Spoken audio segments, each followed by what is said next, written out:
LG G6. Seperti kalian tahu, ini adalah HP LG yang pas pertama rilis bisa dibilang kurang bagus ya penjualannya. Hanya di bawah 2 juta aja, atau 2 juta kalau nggak salah, lebih sangat kecil. Jadi ini menurut gue downfall dari LG. Padahal HP-nya bagus loh. Jadi kira-kira masih oke nggak sih di tahun 2024? Let's go.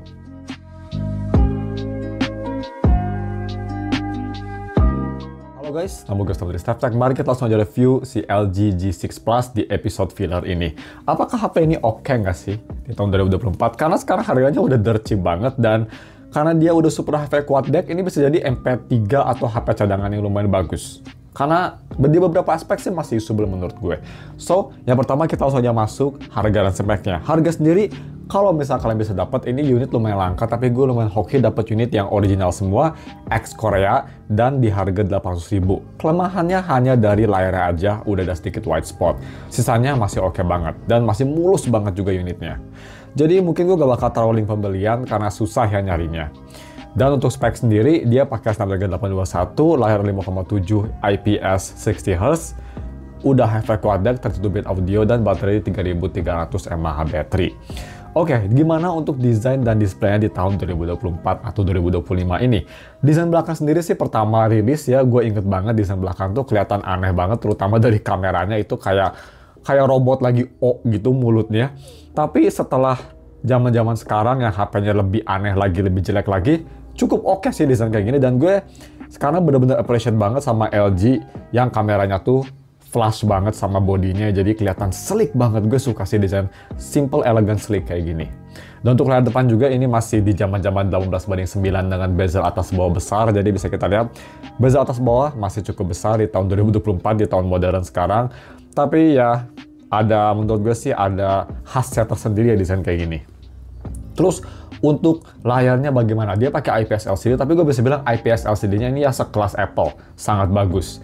Dia itu punya warna yang cukup vibrant untuk kelas IPS, film angle cukup oke, dan gambar kelihatan clear dan enak dilihat, nggak ada masalah sama sekali.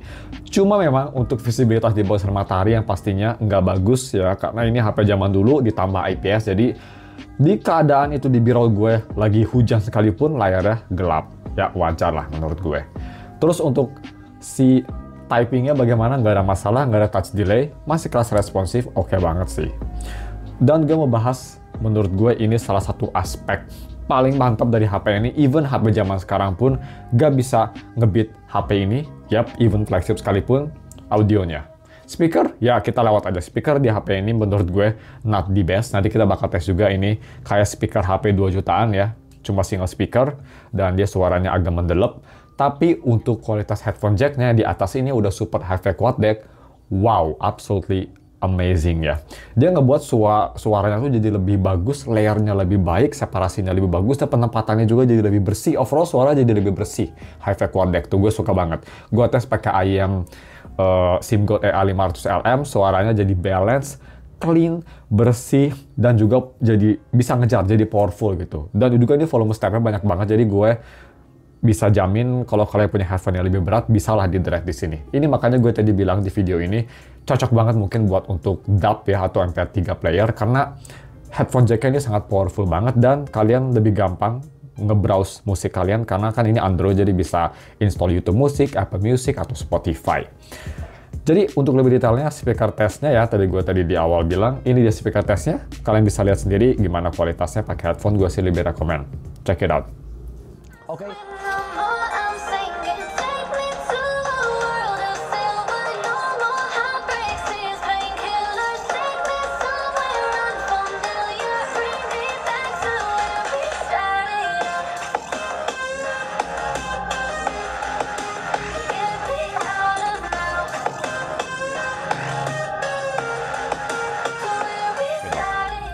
Oke, jadi seperti itu untuk audio sih, terutama untuk headphone jack, ini masih 10 out of 10. HiFi quad deck LG memang nggak ada obat, nggak ada yang bisa ngalahin. Tapi bagaimana untuk kameranya? Karena ini kamera LG itu bisa dibilang LG salah satu pelopor pertama kamera ultrawide. Dan kamera belakangnya tuh dia pakai dua kamera, dua-dua 12 megapiksel, ada main dan ultrawide. Dua-duanya bisa nge-record di 4K 30 dan bisa gonta-ganti lensa saat recording. Kamera depan dia di 5 megapiksel aja yang kualitasnya nanti kita bakal bahas jelek banget, dan nge-recordnya juga hanya di 1080p. Jadi bagaimana untuk kualitas kamera yang udah hampir 9 tahun ya, di tahun 2024 atau 2025 mendatang. Bisa kita lihat ini gue foto ultrawide dan main kamera. Yang pertama langsung kita sadar, warnanya mirip ya ultrawide sama main kamera, jadi itu sangat bagus banget.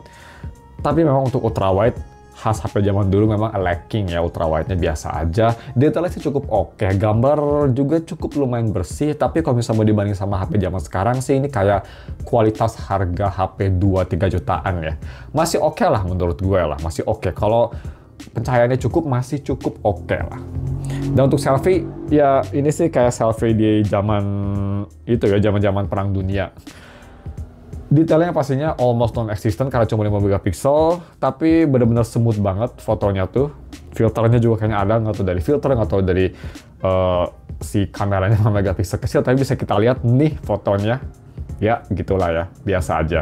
Dan kalau misal foto di belakang sinar matahari, wah, muka gue langsung jadi basically I do work, if you know what I mean. So, kita moving on bagaimana untuk video recording. Dia bisa 4K 30, tapi ya 4K 30 bukan 4K 30 kayak di iPhone 16 atau S24 Ultra ya. Kayak di HP 3-4 jutaan sih menurut gue. Cukup bagus loh, gue bisa bilang.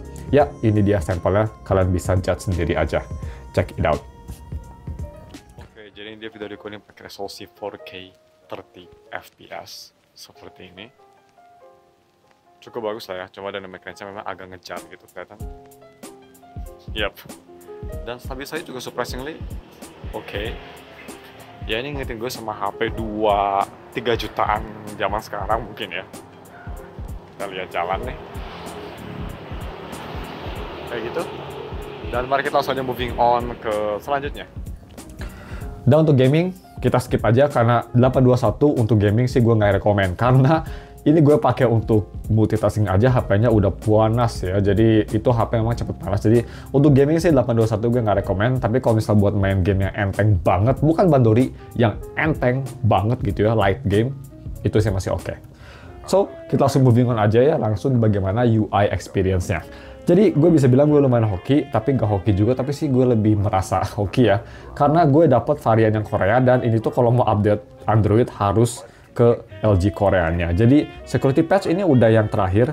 Kalau nggak salah security patch gua tuh sudah di bulan Januari 2024 nih, bisa kita lihat. Ya, 2018 maksud gue. Jadi udah sampai akhir. HP ini hanya di support 2 tahun, jadi dari 2018 udah selesai. Tapi Androidnya masih di Android 7. Ini Android pas rilis. Harusnya bisa Android Pie, tapi gue nggak bisa update karena harus kontak LG-nya. Gue sih nggak apa-apa ya sama Android 7. Jadi gue nggak mau malah di-update ke Android 9 karena dapat OS yang out of the box gini ya, lumayan rare juga. Dan Android 7 ya gitu ya, Android Nougat di HP ini absolutely smooth as fuck. Smooth banget ini, kayak navigasi kerasa smooth banget. Ya nggak smooth HP zaman sekarang, tapi untuk umurnya 9 tahun, this is pretty smooth. Bisa kita lihat itu di day to day ya. Launch aplikasi memang, karena aplikasi sekarang modern lebih banyak resource, agak loading, butuh tenaga lebih banyak, butuh waktu lebih banyak. Tapi kalau misalnya coba buka satu aplikasi gitu, kalian nggak multitasking, masih enak sih. Masih oke, nonton YouTube juga masih acceptable, dan Instagram juga masih smooth, dan navigasi OS kerasa masih snappy. Karena tadi yang gue bilang, masih pakai OS Android 7 yang bawaannya, jadi masih lumayan smooth. So, untuk UI experience sih, kalau misalnya kalian pakai ini sebagai MP3 player, kalian nggak bakal frustasi lah, nggak bakal pengen ngejedogin kepala kalian ke tembok. Karena masih cukup smooth experience-nya. Dan walaupun di Android 7, aplikasi-aplikasi yang esensial kayak YouTube Musik, Instagram, YouTube, itu masih bisa kok, jadi nggak usah khawatir. Dan bagaimana untuk battery life-nya? Ini baterai memang kecil 3300, dan pas gue beli sellernya juga bilang ini baterainya nggak bakal bagus banget, nggak drop tapi nggak bakal bagus. Ya bisa gue bilang ini baterainya memang nggak bagus. Kalau misalnya mau dibandingin sama HP yang nggak baru banget tapi lumayan baru, ya ini baterainya kayak iPhone SE lah, kayak iPhone SE 2, iPhone SE 3 gitu.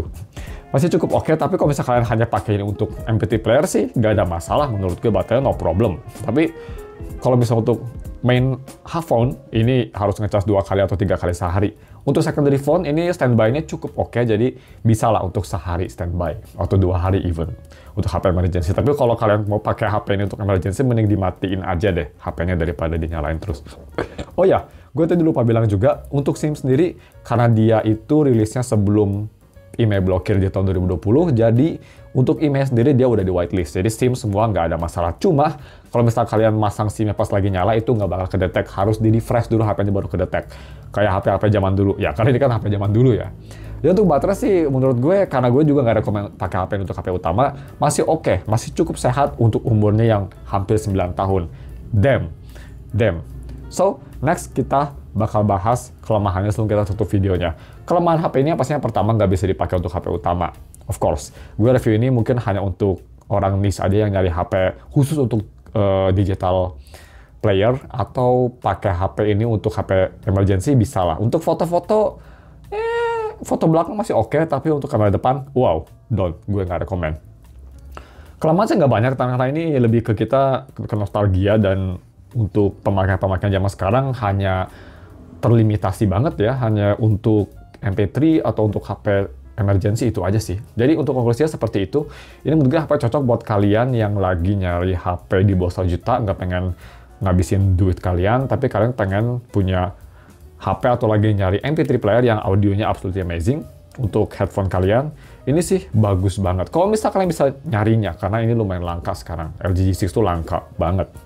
Jadi ya seperti itu aja menurut gue. Kalau misalnya kalian mau pakai untuk HP kedua juga oke, karena rata-rata yang jual LG G6 itu emailnya permanen karena udah whitelist. Jadi ya, yang pastinya kalau misalnya kalian suka video ini, jangan lupa like dan subscribe. Dan kalau misalnya kalian ingin gue nge-review HP selawas ini lagi, bisa komen di bawah juga. Dan bagaimana kalau misalnya kalian ngasih pendapat ke gue, untuk video filler kayak gini, kalian lebih suka hari Jumat, kayak kemarin gue unboxing HP ini, atau hari Rabu, hari ini yang gue review? Komen di bawah ya. Thanks for watching, dan ketemu lagi minggu depan untuk video review lainnya. Bye!